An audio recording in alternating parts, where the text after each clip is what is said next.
Então vamos lá, irmãos, para Tito 2, capítulo 2, verso 1. Tito. Amém? Todo mundo encontrou? Diz assim, é um verso só. Tu, porém, fala o que convém à sã doutrina. Vamos orar mais uma vez. Senhor, mais uma vez apresentamos ao Senhor a porção da palavra, esse encargo, Senhor, essa ministração, Senhor, sobre a sua igreja. Pedimos que o Senhor fale ao nosso coração. Pedimos que o teu Espírito traga entendimento, traga discernimento, traga arrependimento, traga, Senhor, realidade espiritual, traga convencimento. Senhor, em nome de Jesus, sê conosco nessa hora, abençoa esse tempo da ministração da palavra. Ajuda-nos, Pai, para que o teu nome seja glorificado, para que o teu nome seja bendito no nosso meio. Pedimos isso em nome de Jesus. Amém. Bom, irmãos, no propósito de promover o pleno conhecimento da verdade, o apóstolo Paulo, ele dá uma ordem expressa a Tito, né, que é um dos seus filhos na fé. Ele diz assim, tu, porém, fala o que convém à sã doutrina. Paulo queria que Tito, como um pregador, como um ministro do Evangelho, né, um ministro do Senhor, falasse, pregasse aquilo que convinha, ou seja, aquilo que condizia com a sã doutrina. Tu, Tito, fala, ensina, prega o que condiz, o que está em conformidade, em harmonia com a doutrina pura, com a sã doutrina. Por que isso? Qual a razão disso? Olha só o que já acontecia na igreja, naquele tempo, já dentro da igreja, o que já permeava dentro da igreja e o que Paulo falava com respeito a isso para Tito. Olha só, Tito, capítulo 1, 10 a 16 diz assim. Porque existem muitos insubordinados, pauradores, que são tagarelas, frívolos, que são inúteis, e enganadores, especialmente os da circuncisão. É preciso fazê-los calar, porque andam pervertendo casas inteiras, ensinando o que não devem por torpe ganância. Foi mesmo dentre eles um seu profeta que disse, cretenses, sempre mentirosos, feras terríveis, ventres preguiçosos. Tal testemunho é exato. Portanto, repreende-os severamente para que sejam sadios na fé e não se ocupem com fábulas judaicas nem com mandamentos de homens desviados da verdade. Todas as coisas são puras para os puros, todavia para os impuros e descrentes nada é puro. Porque tanto a mente como a consciência deles estão corrompidas. No tocante a Deus, professam conhecê-lo. Entretanto, o negam por suas obras. E é por isso que são abomináveis, desobedientes e reprovados para toda boa obra. Paulo, irmãos, naquela época, de certo modo, já combatia um sério problema que já se abatia sobre a igreja. Paulo alertava, aqueles que eram parte do seu ministério, parte da sua obra, da sua vida em Deus. Paulo alertava que havia já muitos desviados da verdade, movidos por ganância, que andavam fazendo o quê? Pervertendo, ensinando o que não devia. Sobre eles, Paulo diz assim, no tocante a eles, a Deus, professam conhecê-lo, entretanto, negam por suas obras. E é por isso que são abomináveis, desobedientes e reprovados para toda boa obra. Porque tanto a mente como a consciência deles estão corrompidas. Que grande alerta Paulo traz nesta carta. Temos que ter atenção ao que é dito, temos que ter atenção ao que é falado, temos que ter atenção ao que realmente condiz com a sã doutrina. Por quê? Porque há muitos, segundo a palavra, enganadores. Há muitos desviados do quê? Da verdade. No tocante a Deus, Paulo diz, Eles professam conhecê-lo. Eles dizem conhecer a Deus. Entretanto, a palavra aqui coloca eles como abomináveis. São abomináveis. Tanto a mente como a consciência deles estão corrompidas. Paulo traz um alerta, né? Traz um alerta muito grande. Esse alerta serve para nós hoje? Sem dúvida, com certeza. Bom, dentro desse alerta, dentro desse propósito, né, Paulo se preocupa em orientar a igreja sobre um assunto fundamental. Um assunto que certamente é um dos mais importantes e valorosos dentro da mensagem do Evangelho. Que assunto estamos falando? A graça de Deus. Paulo fala e orienta Tício a pregar tudo o que pregar, né, condizente à sã doutrina, mas aí ele levanta um assunto. A graça de Deus. Paulo, em poucas palavras, resume a Tito a graça de Deus na ótica da sã doutrina. O que é a graça de Deus na ótica, né, na perspectiva da sã doutrina? Há 4 aspectos imutáveis, segundo Paulo, da graça de Deus dentro da ótica da sã doutrina. Bom, olha só. Esse texto, irmãos, nós já lemos várias vezes aqui.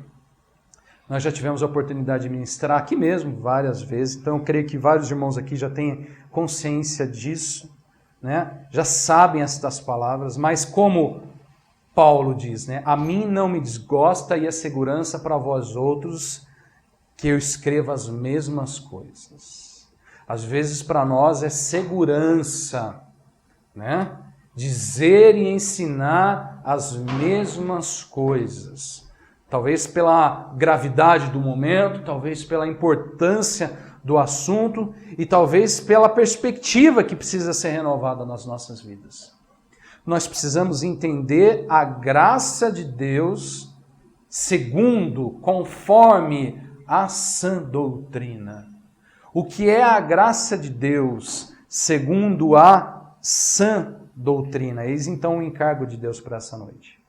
Veja só, Tito 2, verso 11 ao verso 14. Porquanto a graça de Deus se manifestou salvadora a todos os homens, educando-nos para que, renegadas a impiedade e as paixões mundanas, vivamos no presente século sensata, justa e piedosamente, aguardando a bendita esperança e a manifestação da glória de nosso grande Deus e Salvador Cristo Jesus, o qual a si mesmo se deu por nós, a fim de remir-nos de toda iniquidade e purificar para si mesmo um povo exclusivamente seu, zeloso e de boas obras. Primeiro aspecto, irmãos, da graça na ótica da sã doutrina. O verso 11 diz assim: porquanto a graça de Deus se manifestou salvadora a todos os homens. Primeiro aspecto, eu acho que podemos chamar de a realidade da graça. O que isso significa? O que é a realidade da graça? Observe que a graça de Deus, ela não é uma falácia, ou seja, ela não é uma filosofia, ela não é um dito simplesmente. É algo manifesto. A graça de Deus, segundo a palavra, a sã doutrina, se manifestou. É algo real, é algo patente. Paulo diz, porquanto a graça de Deus se manifestou. Ou seja, a graça de Deus se revelou, ela se fez conhecida, ela foi expressa, ela foi exposta, ela foi manifesta. Há uma realidade da graça. A graça, ela não é uma filosofia. Ela não é um conceito que nós temos. Ela é algo manifesto. Ela é algo que foi expressado, que foi revelado, que foi mostrado a nós. Pergunto, de que maneira a graça de Deus ela é manifesta? A graça de Deus, segundo a sã doutrina, é manifesta o quê? Salvadora. Verso 11 diz, porquanto a graça de Deus se manifestou salvadora a todos os homens. Sobre isso, Paulo diz mais assim, olha que interessante, irmãos. Capítulo 3, verso 3 a 7. Pois nós também, outrora, éramos nécios, loucos, desobedientes, desgarrados, escravos de toda sorte de paixões e prazeres, vivendo em malícia, em inveja, odiosos, odiando-nos uns aos outros. Quando, porém, se manifestou a benignidade de Deus, nosso Salvador, e o seu amor para com todos, não por obras da justiça praticada por nós, mas segundo sua misericórdia, ele nos salvou, mediante o lavar regenerador e renovador do Espírito Santo, que ele derramou sobre nós ricamente por meio de Jesus Cristo, nosso Salvador, a fim de que, justificados por graça, nos tornemos seus herdeiros segundo a esperança da vida eterna. Irmãos, segundo a ótica da sã doutrina, quando Cristo se fez carne, andou entre nós e a si mesmo se deu por nós, né, que é a expressão usada por Paulo aqui nessa carta a Tito, a graça, a benignidade de Deus foi manifesta salvadora. Paulo diz, quando, porém, se manifestou a benignidade de Deus, nosso Salvador. Em Tito, nessa carta, Cristo ele é visto como Salvador. Se você olhar para Hebreus, ele é o sumo sacerdote. Se você olhar para outras cartas, ele é reconhecido de outra maneira. Aqui ele é visto como Salvador, porque a graça de Deus se manifestou salvadora. Por meio de Jesus Cristo, nosso Salvador, fomos justificados por graça. Irmãos, por meio de Jesus Cristo, a graça de Deus ela é real, ela é manifesta, ela é exposta, ela é revelada. A salvação é real, é manifesta. Ela é expressada. Então a gente pode chamar de a realidade da graça. Nós não conhecemos a graça, nós não experimentamos a graça porque alguém nos falou, nós vimos, ela é manifesta, nós experimentamos, nos é manifesta a graça. Ninguém é salvo, né, por conhecer a salvação por outro, porque alguém falou, ela é manifesta. Né, o texto aqui fala até sobre ser lavado, né, pelo lavar regenerador, renovador do Espírito Santo. Ele nos salvou mediante um lavar regenerador, renovador do Espírito Santo. É manifesto.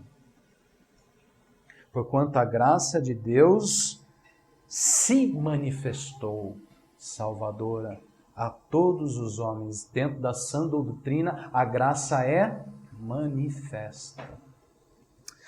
Segundo aspecto, olha só que interessante. Ainda aí no verso 11, tem um detalhe a mais. Ele diz assim, porquanto a graça de Deus se manifestou salvadora a todos os homens. O segundo aspecto, irmãos, né, sobre a graça de Deus, dentro da ótica da sã doutrina, a gente pode chamar de amplitude da graça. O que significa? A extensão da graça, o alcance da graça. Pergunto, segundo a sã doutrina, qual é essa amplitude? Qual é a extensão da graça de Deus? O que Paulo diz? Porquanto a graça de Deus se manifestou salvadora a todos. Qual que é a amplitude? Qual que é a extensão? Qual que é o alcance da graça, irmãos? A todos os homens. Em outras palavras, o que isso quer dizer? Isso quer dizer que todos os homens, diante de Deus, por meio de Cristo Jesus, podem ser o quê?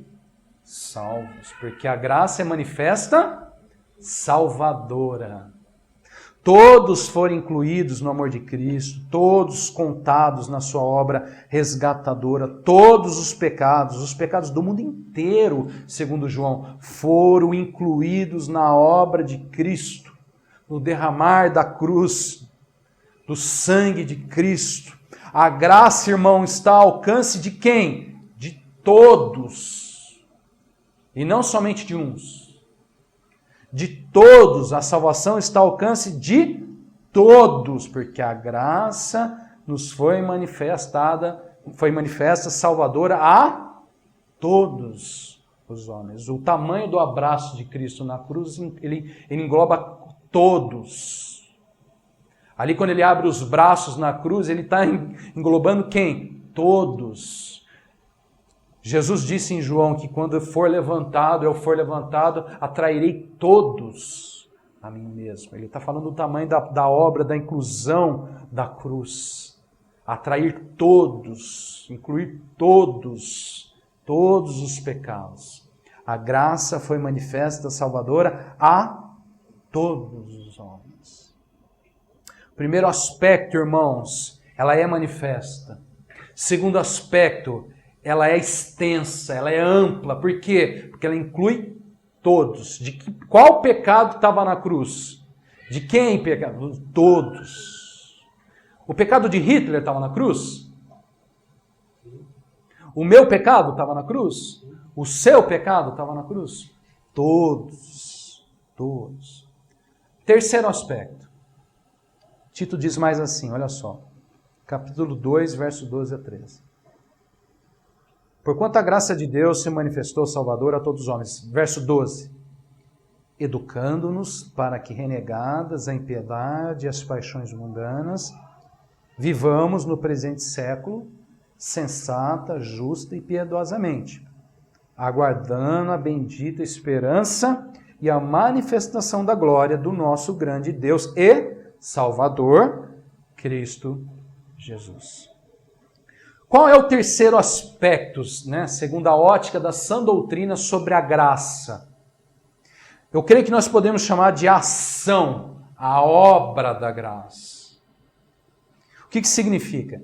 Significa que a graça de Deus, segundo a sã doutrina, ela é algo que opera, que age sobre as nossas vidas.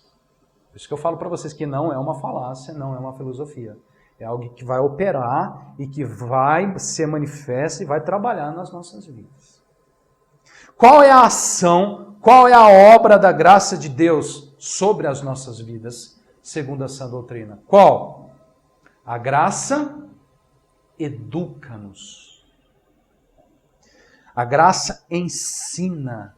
A graça muda. A graça transforma. A graça disciplina. Paulo diz, porquanto a graça de Deus se manifestou, salvador a todos os homens, educando-nos. Educando-nos. O que a graça de Deus educa? Ensina. O que ela nos educa? O que ela nos ensina? O quê? Segundo a sã doutrina, 3 importantes princípios. O que a graça de Deus vai trabalhar? O que a graça de Deus vai agir, vai operar nas nossas vidas? 3 princípios. Quais são eles? A gente pode resumir em 3 verbos. Olha só, renegar, viver e aguardar. 3 verbos. Renegar, viver e aguardar. Renegar, segundo a sã doutrina, na graça de Deus, aprendemos o quê? Renunciar, abdicar, rejeitar, negar, renegar. O quê?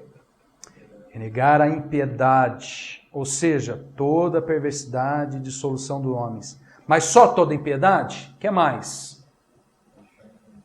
Também todas o quê? Paixões mundanas.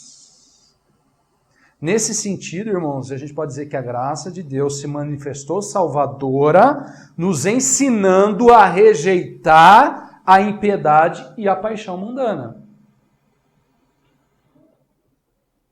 Quando ela é manifesta, salvadora, quando ela nos ensina ao quê? A rejeitar, a renunciar, a renegar o quê? Toda impiedade e as paixões mundanas. Por que você acha que está diferenciado aqui? Tem muita gente que entende isso como uma coisa só. Impiedades e paixões mundanas. Por que há essa diferença aqui no texto? Porque elas, na verdade, são coisas diferentes. O que são as impiedades? São as obras, né, de dissoluções, né, toda perversão do homem. E o que são as paixões mundanas? Não necessariamente são impiedades.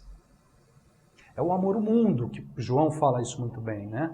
São as cobiças da carne, as cobiças dos olhos, a soberba da vida, as paixões mundanas. São duas coisas que unidas, na verdade, né, devem ser o quê? Renegadas. O que a graça nos ensina, irmãos? Segundo a sã doutrina. Renegar. Renegar. Segunda coisa, viver. Segundo a sã doutrina, na graça de Deus, aprendemos a viver neste presente século, ou seja, nesse presente tempo. De que maneira? Sensata, justa e piedosamente. Então, irmãos, nesse sentido, podemos dizer que a graça de Deus se manifestou salvadora, nos ensinando a viver. Viver de maneira sensata, justa e piedosa. Olha só, né, muita gente não entende isso, mas sensatez é fruto da obra de Deus, da graça de Deus. Justiça, né, é fruto da obra da graça de Deus. Piedade é fruto da obra da graça de Deus, porque a graça educa-nos para aprender ao quê? A renegar e viver. Renegar impiedades, renegar paixões mundanas e viver de maneira justa, sensata, né, e piedosa. Sensatez. Irmãos, cristãos devem ser sensatos? Devem ser sensatos. Bom, e também tem um outro verbo. O que aprendemos na graça divina? Aguardar. Isso a gente está em falta bastante. Esperar. Aguardar. Segundo a sã doutrina, na graça de Deus, aprendemos a aguardar o que, irmãos? Especificamente, Paulo fala aqui. Bendita esperança. A bendita Esperança. e a manifestação da glória do nosso grande Deus e Salvador, Cristo Jesus. Irmãos, temos renegado? Temos vivido? Temos aguardado? Porquanto a graça de Deus se manifestou salvadora a todos os homens, educando-nos, agindo, operando, ensinando-nos, disciplinando-nos a renegar, a viver e a aguardar. Bom, quarto aspecto, diz assim, Tito 2,14. Paulo fala, o qual a si mesmo se deu por nós, a fim de remir-nos de toda a iniquidade e purificar para si mesmo um povo exclusivamente seu, zeloso de boas obras. Irmãos, o primeiro aspecto, né, da graça, segundo a sã doutrina, é que ela é real, ela é manifesta.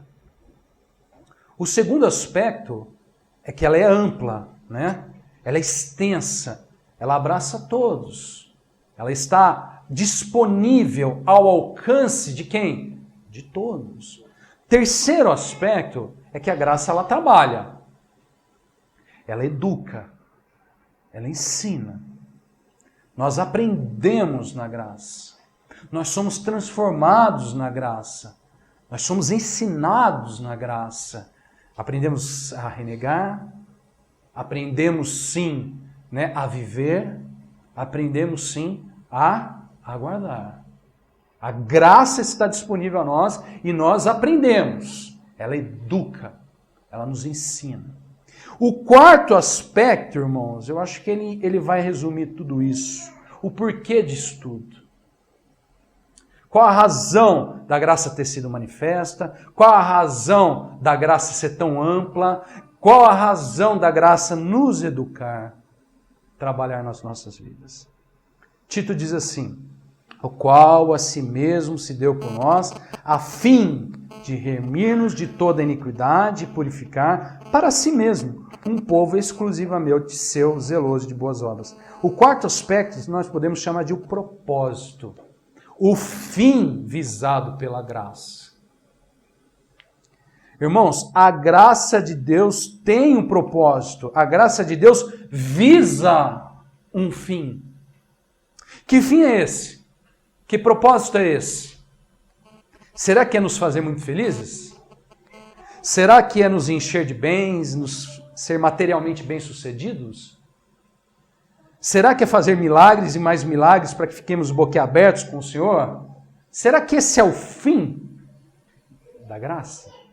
O propósito, aquilo que é visado pela graça? Será que esse é o propósito da graça de Deus, né? Segundo a sã doutrina?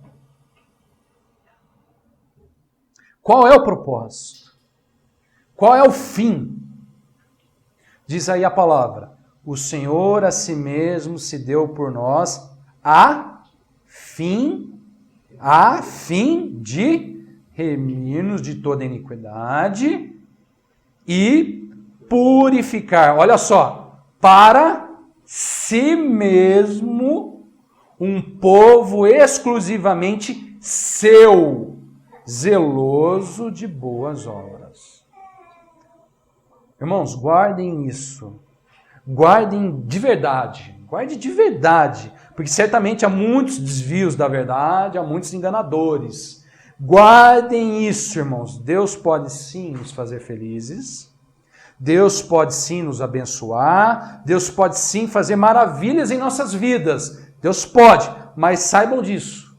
Se Deus fizer isto, isso não é o fim. Não é o que está visando, o que a graça visa, o propósito da graça. Não é o alvo. Isso é só um meio, provavelmente. O que Deus visa, o que Deus tem como fim, irmãos, está em si mesmo. Olha que interessante, não está em nós. O fim não é me fazer feliz.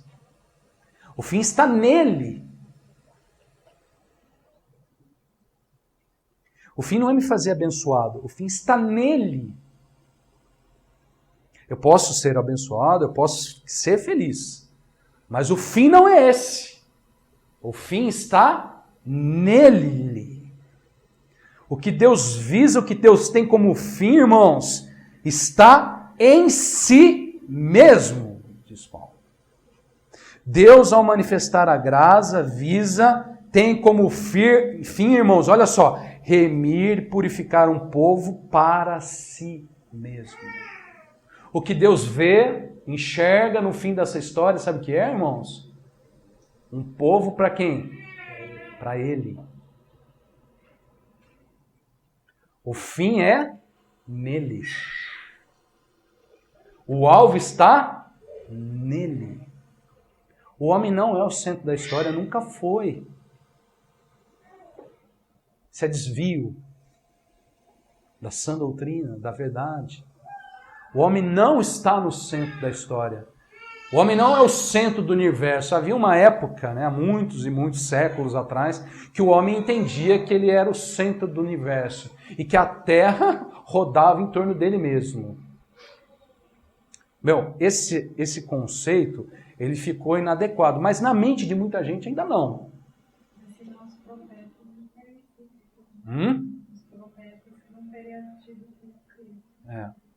O fim, irmãos, da graça manifesta, salvadora a todos os homens, ela visa um fim. E esse fim está nele mesmo.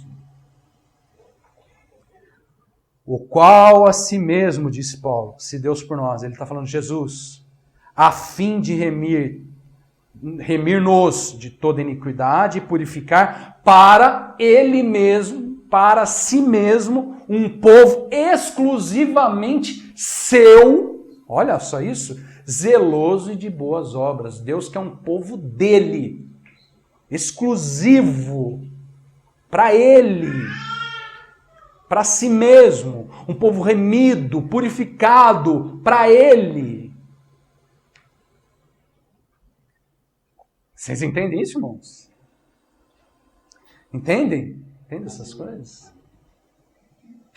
A sã doutrina da graça. A graça é manifesta. A graça, ela está ao alcance. Está ao alcance de todos. Quer dizer que todos vão para o céu, mas está ao alcance de todos. Ela está manifesta. Foi revelada, exposta a todos. Os pecados de todos estão contados. Mas a graça educa, a graça ensina. A graça quer que a gente rejeite. A graça quer que a gente viva. A graça quer que a gente aguarde. Por quê? Porque a graça visa um fim. Remir, purificar um povo para ele. Um povo exclusivo dele. A gente pode soar até assim com um certo orgulho, pretensão, né? Exclusivos dele. Mas não é isso isso não parte de nós. Não foi a gente que disse isso. É ele que disse isso. É ele quem quer isso. Quem quer isso? Ele. A eleição da graça é essa. Ele escolheu um povo para ele.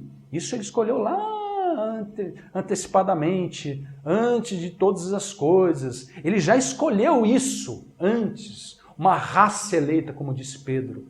Que raça é essa? Um povo purificado, um povo santificado no Espírito, um povo, irmãos, justificado, limpo, preparado, vestidos, revestidos da graça do novo homem de Cristo, irmãos, preparados para eles, exclusivamente seu.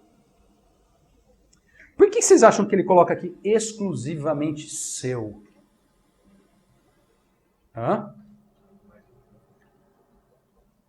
Porque ele não quer de mais ninguém mesmo, ele não quer dividir. Sua criação. Ele não quer dividir a sua criação. Ele não quer dividir. Esse povo que ele quer, né, que ele manifestou a sua graça para isso, ele quer exclusivo para ele. Não é à toa que a Bíblia chama Cristo de Senhor. Muitas vezes a gente faz isso da boca para fora, mas se você parar para pensar no significado real disso, você vai entender por que ele fala exclusivamente seu.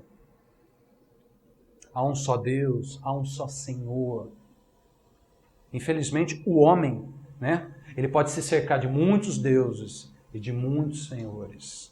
Mas para esse povo aqui, um. Entende, irmãos?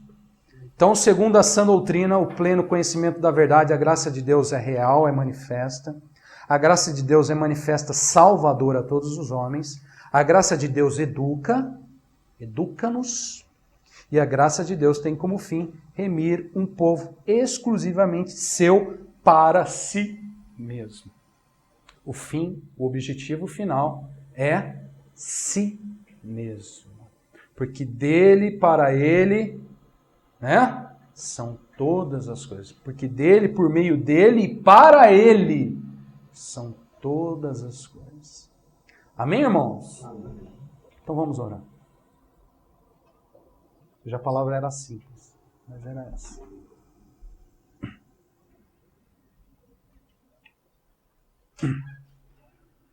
Senhor, obrigado, Pai, pela palavra, obrigado pela sã doutrina. Ajuda-nos a falar, a pregar e a viver, Senhor, em conformidade com a sã doutrina. Senhor, obrigado pela graça de Deus manifesta em Cristo Jesus. Obrigado pelo sacrifício, como cantamos há pouco, Senhor. Obrigado por toda a obra bendita que o Senhor tem feito, Senhor. E obrigado por nos ensinar, obrigado por nos educar, obrigado por nos preparar para Ti mesmo. Obrigado, Senhor, por esta exclusividade, Senhor, esse povo exclusivo para o Senhor. Esse é o fim, né? Esse é o que a Tua graça, ela visa, é o objetivo da graça. Senhor, ajuda-nos a entender, Senhor, mais e mais isso. Ajuda-nos a reter isso, para ficar livres, libertos dos enganos, das mentiras, Senhor, dos muitos corrompidos de mente e coração, segundo a Tua palavra. Senhor, em nome de Jesus, obrigado por essa hora, obrigado mais uma vez por poder ministrar essa palavra, obrigado pelos irmãos, pela vida de cada irmão. Que essa graça manifesta salvadora seja uma realidade na vida de cada um dos meus irmãos. Oro por eles e Te peço isso em nome de Jesus. Pai, abençoa agora a comunhão, abençoa esse tempo que teremos juntos. Seja também na graça do Senhor. Nós oramos, ó Pai, em nome de Jesus. Amém. Amém. E amém.